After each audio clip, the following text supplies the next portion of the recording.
1994 жыл 22 март 3 ай. Султан Садыралиев. Сынган кылыч, бриллиант жылан. Үмүт эжеке. Үмүт эжеке алгебра сабагынан берчи, бирок сабагына башка түшүнчү эмесмин, бирок өзү аябай жакшы эже болчу да.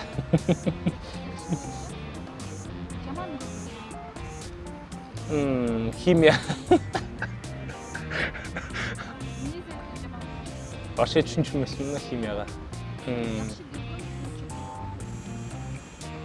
Султан Садыралиев. 43.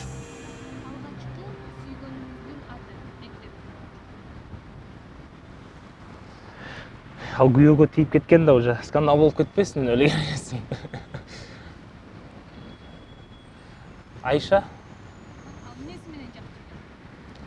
Ал эме болчу, пирожки сатып келчү да, чупа-чуп пирожки сатчу да, ал убакта биз кичинекей кездечи. Анан мектепте классташтарыбыздан эң куртой кыз ошол болчу да. Анан ошон үчүн ошол кызды көбүрөөк жакшы көрчүмүн. Биринчи жолу канчанчы класста сүйүү катынан? 8-чи класстагы ушундайда жана эмелерге тыштап кетет го. Мындай 4 буштук коробканын ичине тыштап кетчү элек го, мектепте окуп жүргөндөчү. Ошондо сүйүү катын алгам. Канчанчы классыңызда? 8-чи классымда алгам. Канчанчы класстын кыздары? 6-чы класстын кыздары.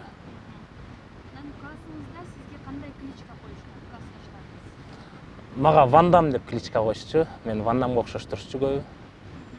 Канчанчы атаман элеңиз? 4-чү атаман болчумун, 4 бала окучу деп койгонсуз. Бизде атаман жок болчу эле деп берет го балдарчы. 3-чү атаман болчумун. Андан кийин эмеге чейин 8-чи класска чейин 3-чү атаман болдум, а 8ден өйдө уже тренировка кылып, мойнто баштаганда классташ балдар бүт сабап тарынбагыла, андан 1-чи атаман болуп кеттим да. Апаңыздан таяк жеген күнү? Апаман бир жолу ручка менен 4-5-чи класстын эсимде көйнөгүмдү, ак көйнөгүмдү айда чийгилеп койсом, ошондо чыбык менен сабап келгем мектептен. Акыркы жолу 12-13 жыл мурда болуш керек эле. Мондай чапкан да апам, бакой. Ошондо бир болду, андан кийин уже эме тамаша менен алдап коебуз апабызды. Тамашага салып атып көбүнчө жини келгенде. Азыр сүйгөнүңүз барбы? Жок. Жок сүйгөн. Жок. Мектепти жаңы аяктап жаткан болсоңуз, кайсы кесипти негиз болуп койдуңуз? Негизи милицейский академияга тапшырмакмын. Боюмдагы мен дене түзүлүшүм дагы ошого ылайыктуу болчу. Бирок кемнегедир андан кийин көңүлдөнбөй койдум 1 жылдан кийин, 1-2 жылдан. Бирок 11 өткөндө мен ичимде ушундай бар эле да, мен милиция болом дегенчи.